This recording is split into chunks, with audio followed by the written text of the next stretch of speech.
eu tenho um exemplo de uma documentação de fabricação, por exemplo, de um transformador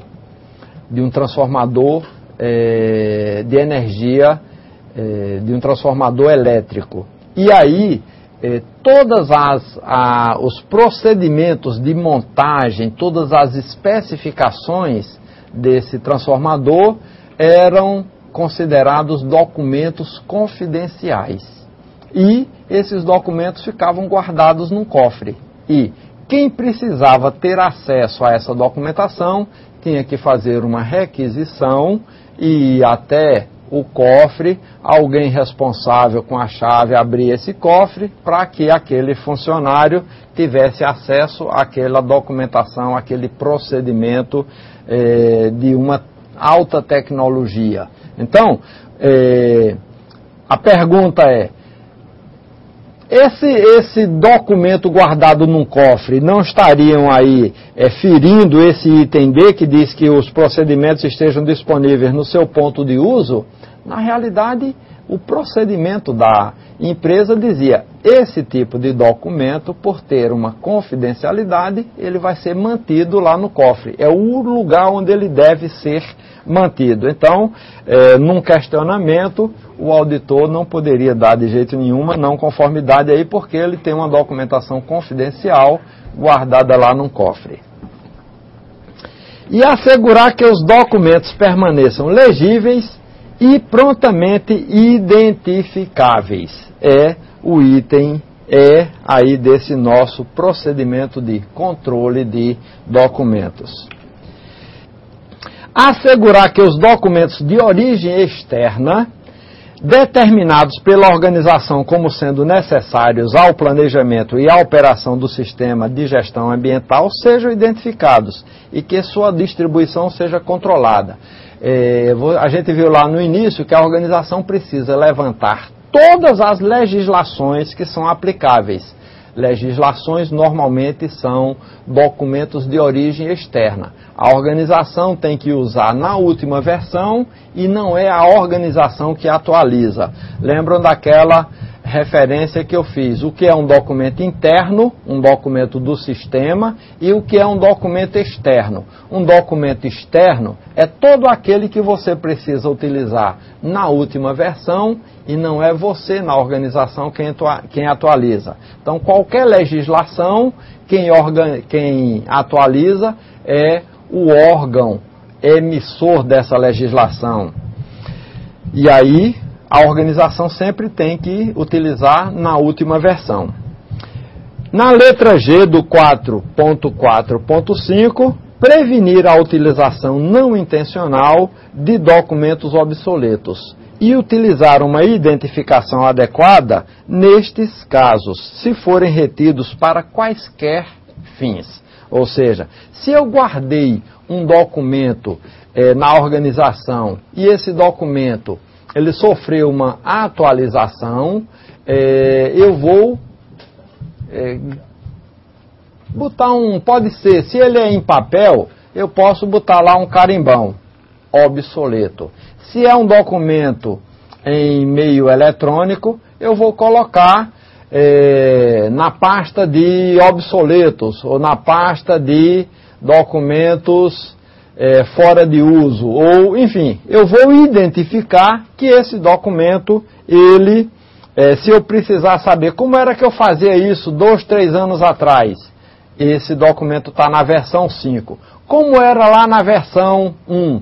Como era na versão 2? Enfim, eu vou recorrer a utilizar um documento obsoleto, mas eu tenho a identificação que eu estou utilizando principalmente para ver um histórico desse documento. Eu não vou utilizá-lo indevidamente ou inadvertidamente sem saber que ele está obsoleto. E aí vamos para o controle operacional, que, fazendo a ligação lá com a nossa 9000, estava lá no capítulo 7, realização do produto.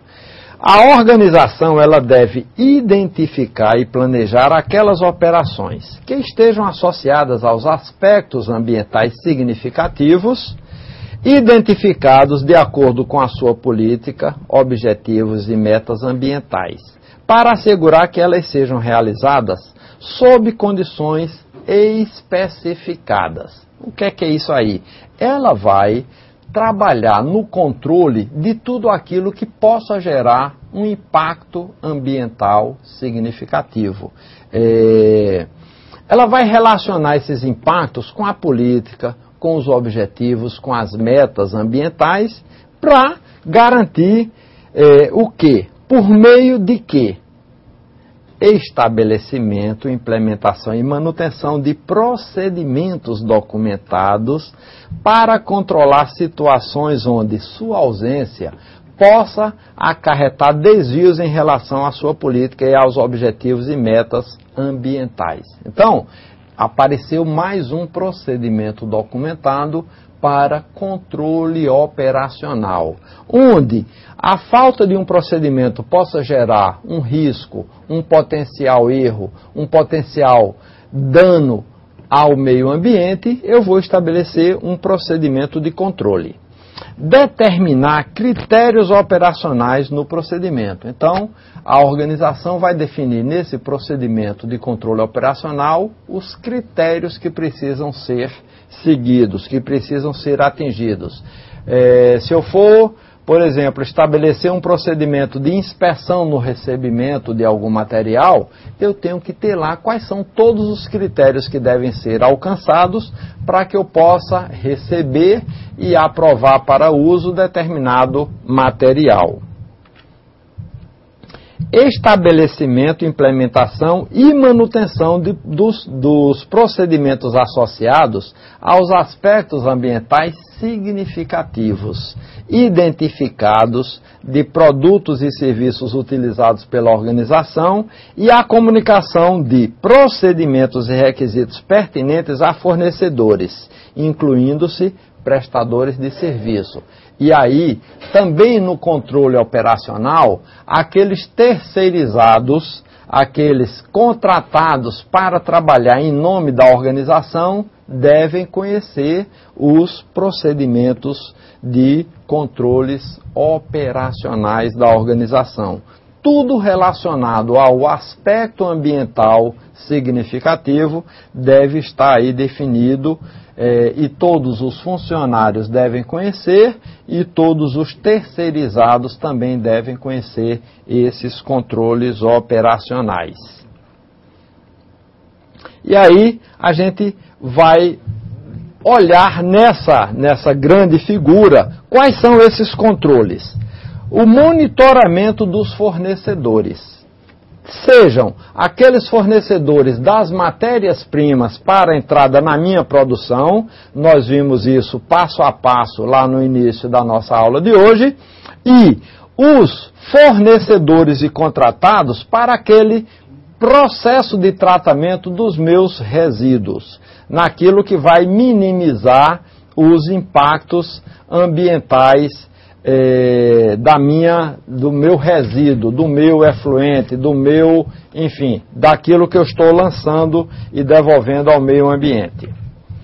Eu vou controlar processos, tanto os meus processos produtivos, quanto o processo de tratamento dos meus resíduos, dos meus refugos. E eu vou controlar o manuseio e armazenamento e o transporte desses resíduos.